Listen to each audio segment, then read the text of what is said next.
Another big football recruiting weekend coming up. And yeah, there's kind of a big basketball game happening on Saturday. We will talk about all of that. And will the Miami Hurricanes be able to land five-star defensive lineman David Stone?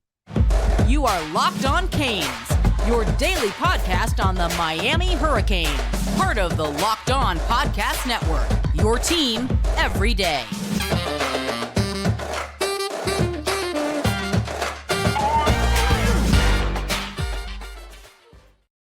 Happy Friday. I'm Alex Donno, your host. I'm a University of Miami alumnus, longtime South Florida sports radio vet, and contributor to allhurricanes.com. Thank you so much for making Locked On Canes your first listen today. We are available free wherever you get your podcasts and available free on YouTube. And today's episode is brought to you by FanDuel Sportsbook, the official sportsbook of Locked On. Make every moment more. Visit FanDuel.com/Locked On to get started.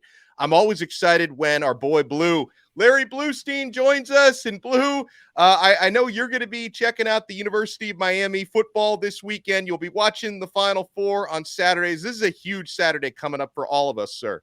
One of the big ones, probably as a Hurricane fan or as you, a graduate. This is the pinnacle. I mean, I haven't experienced this for almost 25, 30 years with UNLV, so I understand it's huge. And as somebody who started watching this program back in the 60s, and we were there when there were 600 people in the stands and watching greats like Rick Barry and the Edwards brothers. So it's been a long hill climb. When they dropped basketball back in 71, no one could have ever envisioned what's going on now. That's certainly what a great year. And you and I talked, Coach L is just what a hire, I mean, people don't realize what a great guy that is. And but yeah, I'm excited for them and I'm excited for the guys. Yeah, and we'll circle back to basketball. There is a frequent flyer now visiting the Miami football program again this weekend. You'll probably see him out there. You can't miss him, Blu. David Stone, five-star defensive lineman out of IMG Academy. All the IMG guys are from around the country. He's from Oklahoma originally. The Sooners and Michigan State are both hot on his trail in recruiting, as is Miami. And I think the cool thing from a Miami perspective, Blu, on this one, and it may be a long time until David Stone verbally commits anywhere, but there's some momentum for Miami because he's visited campus multiple times. He was here last week solo, and then he decided to follow up that solo visit the very next week. He's bringing his family down tomorrow, which is obviously a good sign because the family's going to have some impact and some say-so on where he ends up taking his talent. So where do you think Miami stands with David Stone? And since you watch these players more closely than anyone else does, just what kind of a D lineman is he? Well, last Sunday I had an opportunity to spend basically the whole afternoon with him because he was at the Rivals camp and up at St. Thomas Aquinas High School. And I'll tell you what, he's everything it has advertised. I've watched him a bunch of times on film, but never got a chance to watch him up close. And that's the one thing. Sometimes when you see these kids, you say to yourself, oh, wow, they're not as good as these people think they are. He wasn't that case. I mean, this guy, big kid, very agile, outstanding, athlete, was really friendly. When I talked to him, he was, took time out and we, because I had, watched IMG last year and I had told him, I said, because IMG just got the number one running back in the country for 2025 out of Alabama. And we had talked about that and, just being down. And he says, I love the weather down here. And, we, up until this week, it hadn't rained in 7 months. Yeah. So, but yeah, he's the type of guy. He, in my ranking, we're coming out with our 2024 rankings, before the spring, and he's number 2 right behind Jeremiah Smith of Chaminade Madonnas. And everybody kind of chastises us everybody, because we rank the IMG kids, like you alluded to, they're not from here, right. But they do play in the state. And certainly, I'm excited about him coming down and, getting an opportunity to see him again. I'll be out there tomorrow and because it's not only him, but it's a huge recruiting weekend. Yeah, especially tomorrow on Saturday, where they're going to have some really good kids down and their families. Well, since I brought up one IMG player, I want to ask you your evaluation on IMG running back Jarrett Gibson. He was at Miami, I think, last week, and Miami obviously did a really good job with running backs in the 2023 cycle. Neither guys are on campus yet, but I'm expecting big things from Mark Fletcher and from Chris Johnson. But Sure. If the Hurricanes can load up and get another great one again, I think Gibson is a 4-star. You've probably seen him play in person, though, more than most have. Yeah, big time kid. Great acceleration, hits the hole quick. Looks like he has a passion for the game, Alex. I mean, he's not just going through the motions out there. He's always running and kidding with his teammates. Got a really good personality. Big time kid. Actually, at the beginning, a year ago now, we started hearing more and more about him off of his sophomore year and coming into IMG and being the marquee guy. And he'll have an opportunity where he won't have to carry the entire load this year, since I alluded that IMG just landed the number 1 2025 back in the country. So he's a big time kid, and certainly would be in the progression where you have to get dudes, as they say every year, he would be that dude for next year. All right, so let me ask you about another defensive lineman who's visiting this weekend, another big-time guy. That's LJ McCray. He is from Mainland, Florida. Have you had a chance to watch him, Blue, and what does he bring to the table? Now, that's somebody close to my heart. His dad, Lawal Sr., was the head coach of Boyd Anderson for a number of years down here. I got a chance to watch LJ grow up a little bit, and he got massive over the last couple of years. Watched him in the state championship game down here last year against Lake Wales. Good kid, football background, big-time guy.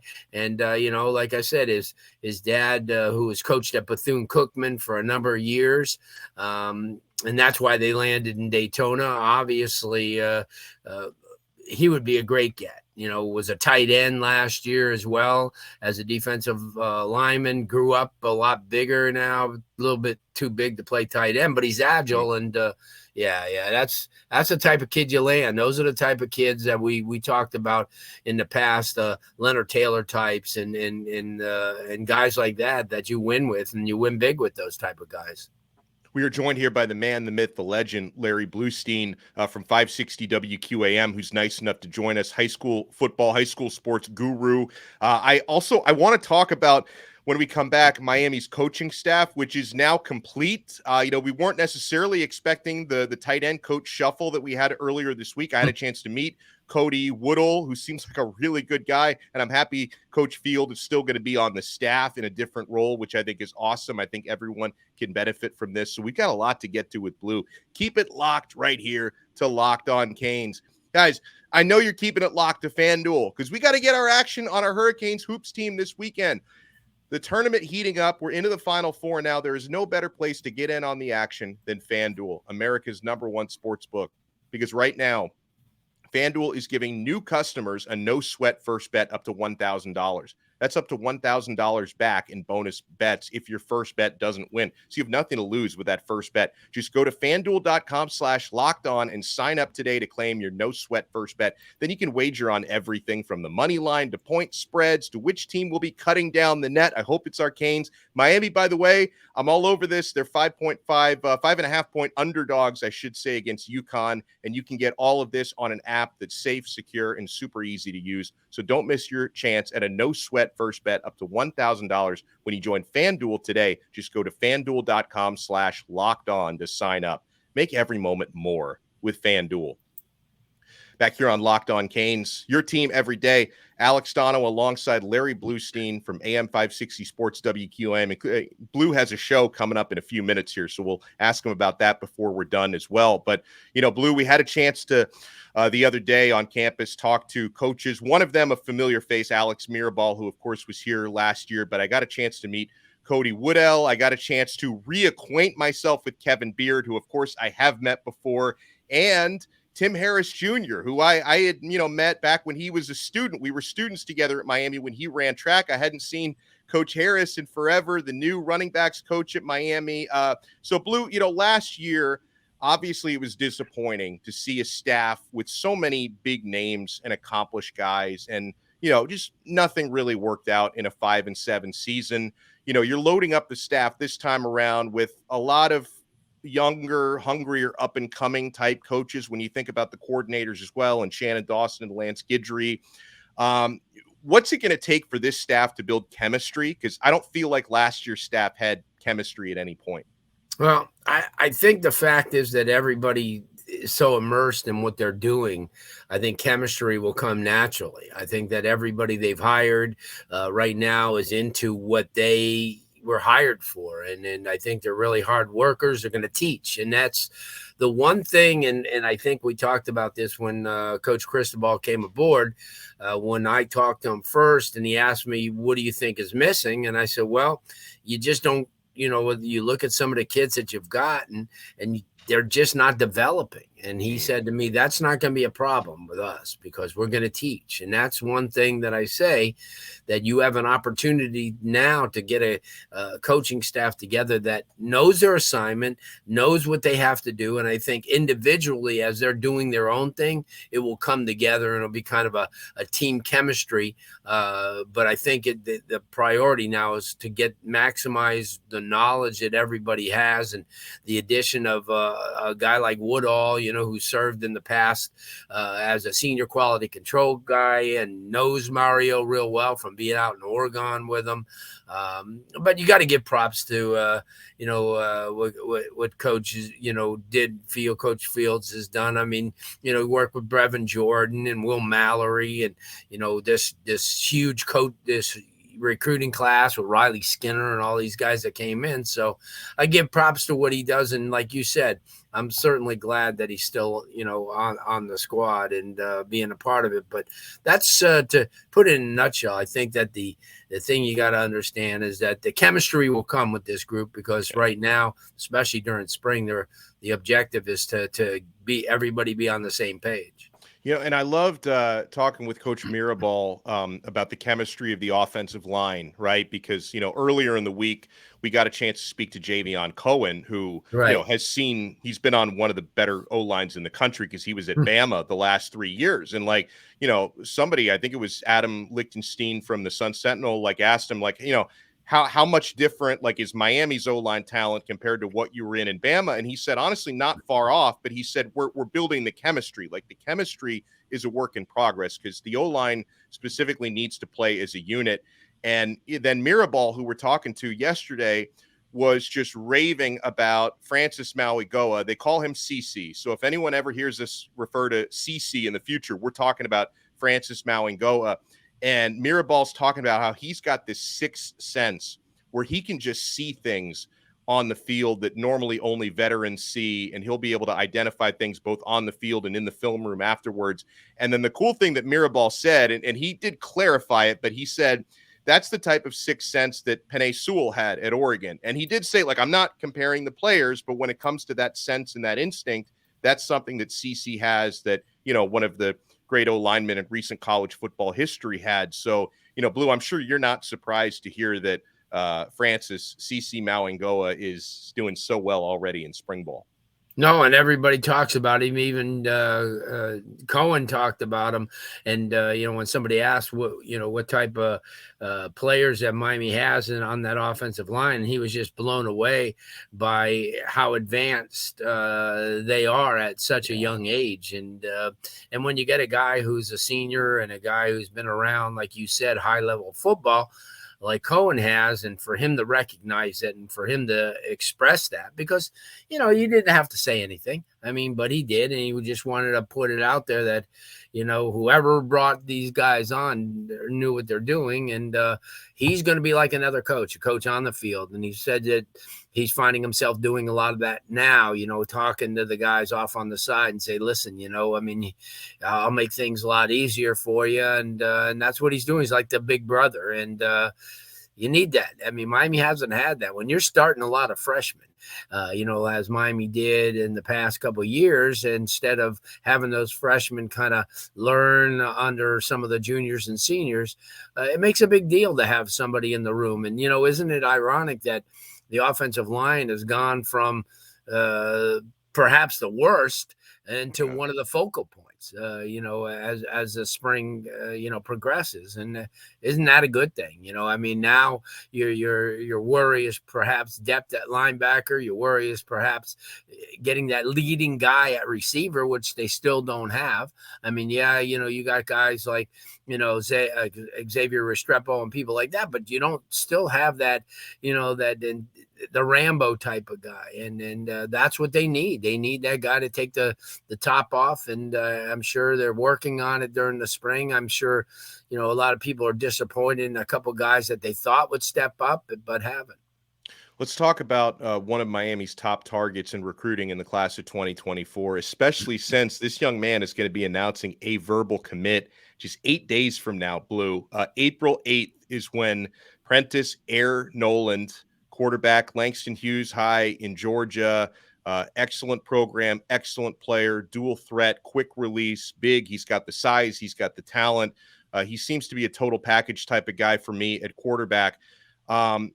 Where do you think Miami stands with him? As it looks like Miami, Texas A&M, but then he's going to make, I think, an unofficial to Ohio State. Like, he's got a lot of things to think about over the next 8 days. Where do you think Miami stands with Air Noland, who seems to spend a lot of time on campus down here? Well, mainly because of the fact that this is the offense that fits him. I mean, you look at Ohio State, you look at Georgia, you look at A&M, they run different schemes, and he probably feels a lot more comfortable. When you get a guy, especially, in place where your offensive coordinator is your quarterback coach, it makes it so much easier. And people don't realize that. I mean, because there's no other channels to go through. When you have a quarterback coach, I mean, he's going to want to teach you. And so sometimes the communication with your offensive coordinator is not the best. But I think in this situation, being comfortable with the fact that, he already gets along with the OC, who's going to be his quarterback coach. And he looks down the line and sees, Tyler will be moving on, and they've got a couple of capable kids, certainly having a real good spring. But, I mean, you look at some of the top programs in the country, and they have 3 and 4 really, really good quarterbacks. And, you look at a guy like Justin Fields, who, felt crowded out at Georgia, and he goes on to Ohio State and does a pretty darn good job. And that's the MO now. I mean, it's because maybe the NILs, maybe because just the fact that you can move on, that's the way it is. And he probably feels a lot, a comfortable feeling. And, up until the other day, it hadn't rained here in 6 months. So they have pretty darn good weather to come into. So, they've got a really good, anytime a kid comes down multiple times. Yeah. I mean, there's got to be a reason, I mean, it's maybe you like a restaurant across the street or something. He likes Cafe Versailles. There you go. Everyone loves it. Yeah. Whatever it is. I mean, I just think that, the people that you worry about are the dudes that come once and then they don't come back. You figure, oh, okay. We've had that in the past with guys that buzzed around the program for a number of years, and would come when, especially local kids like Cam Kinchins and those guys who would just come down to Miami almost 10 times a week. I mean, those are the guys that you say, okay, so if you have out-of-towners that are coming back for a visit, after their initial time here, that means there's something that they like about the program. Well, Miami Hurricanes basketball program is in the Final Four. Got a big game against UConn tomorrow. I want to get Blues. I want to take his temperature, and I want to get his prediction on that matchup when we come back here on Locked On Canes. My prediction for this weekend is I'm going to be eating a lot of Built bars. Like, that's really the only thing I can guarantee. And the Built March Madness bracket is still here. Guys, these are the last hours to place your votes. We know you have a favorite bar, or puff, now is your time to make it count. Go to builtmarchmadness.com to vote for your favorites. You know, I've been voting for the cookie dough chunk puff. I love it. And if you want the Canes to win it all, you're going to be voting for your favorite bar too. Support your team, support your bar or puff. And when you vote for your favorite bar or puff, you're going to be entered into a drawing where 50 lucky Locked On listeners will get a free box of Built. How good is that? And not only that, but one Locked On fan will win a 12-month subscription to Built to have Built's best bars or puffs delivered monthly straight to your door. You got to try Built. Built, the best protein bar ever. Seriously, they're so amazing, you're not going to think they're good for you. But what makes Built bars and puffs so good? Well, for starters, they're all high in protein, low in sugar, and covered in 100% real chocolate. That's right, real chocolate. So run to builtmarchmadness.com right now to vote for your favorite bar or puff, and then pick up a box while you're there. You can vote every day in March, so hop in and support your pick. Thank you so much for making Locked On Canes your first listen today. We are part of the awesome Locked On Podcast Network, your team every day. And make sure, especially on a weekend like this, you make Locked On College Basketball your second listen. Andy Patton and Isaac Shade do an incredible job previewing the Final Four. I was on with the guys this week talking Miami. You can get Locked On College Basketball for free. Apple Podcasts, Spotify, YouTube, wherever you get your podcasts. So Larry Blustein is with us. Blue, I'm anxious. I have faith in my team. Miami's been an underdog. They've gotten this far, but I am anxious about the UConn matchup tomorrow.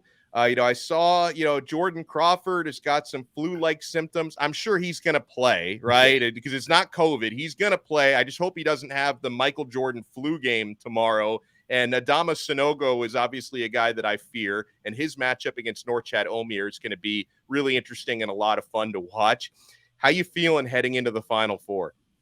Yeah, you feel good. I mean, Miami's beaten the number one seed in Houston, and a lot of people gave them no chance to do because Houston was this, and they had athletic guards, and, they packed it inside real well. Same thing with Texas. As soon as Miami dispensed Houston, everyone thought, well, you know what? Houston was good, but Texas is much better. They're athletic. And as Coach L said that, and he said that my guys might not agree with it, but that's, up to them. But he says Texas was the fastest team we played. They're faster than us.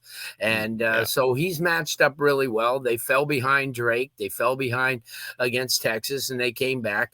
UConn's a whole different bird. I mean, they're experienced in the fact that, as you said, that they score inside real well. The thing that worries me, and you brought it up, inside. They rebound extremely well off the offensive boards, and you don't want somebody like, any of the key guys from Miami getting in the foul trouble really, really early. But I think that Isaiah Wong put it best. He says, you know what, you could say Big 12, you could say anything else, but he says in the ACC, day in and day out, no matter if you're Wake Forest or Duke, he goes, you're going to battle, and nothing's going to become easy. And, we've come from behind this year, and we understand the assignment. And I agree. The games that they had within the ACC, and to win, 15 out of 16 ACC games, and I think that's going to be it. I think Miami's going to have a great game. They're going to, they're going to athletically, but the foul trouble is a big thing. They got to stay out of foul trouble. And wow, would I love to see a Monday night FAU Miami game, because that would set the nation on their ears. But the one good thing about this run is everybody across the country is seeing what a tremendous coach that Coach Larinaga is and has been, and what a great guy he is, and being 73 years old and being one of the dudes, on the team. And I think Miami deserved this exposure. They've been at it for a while trying to get things together, and they finally have, before they come back in football, they've come back in basketball, and the women too. And Katie Meyer had an awesome run, and I think people don't understand. And they played LSU pretty head up. The LSU's one of the top teams in the country, so everything's alive and kicking. The baseball team is doing real well. Had a tough weekend last weekend, but FSU this weekend. So what a huge weekend for sports. Huge. And real quick, Blue, before you run, because you got your radio show coming up, what can people expect from you tonight on WQAM in Miami? Well, we got head coach Alec Golish, first year USF, came from Tennessee, good dude, offensive-minded coach. He's going to be one of the guys. And then, we have various coaches that are going to join us this evening, talking about some of the camps. We'll talk FIU, we'll talk UCF, how they're doing in the spring. So it's a well-rounded show, and we're looking forward to it. And hopefully we'll be back on Wednesday, because if Miami should win, the Monday night on WQM, they're going to have like a 3-hour pregame. It's going to be like Dolphin football. But if not, we'll be back on Monday, and we're going to have a really good guest group as well. I love it. Well, he's the great Larry Blustein. Follow him on Twitter at Larry Blustein. You can follow our show at Locked On Canes. We'll talk to you guys again tomorrow. Yeah, we will talk more Final Four tomorrow on another episode of Locked On Canes, part of the awesome Locked On Podcast Network, your team every day.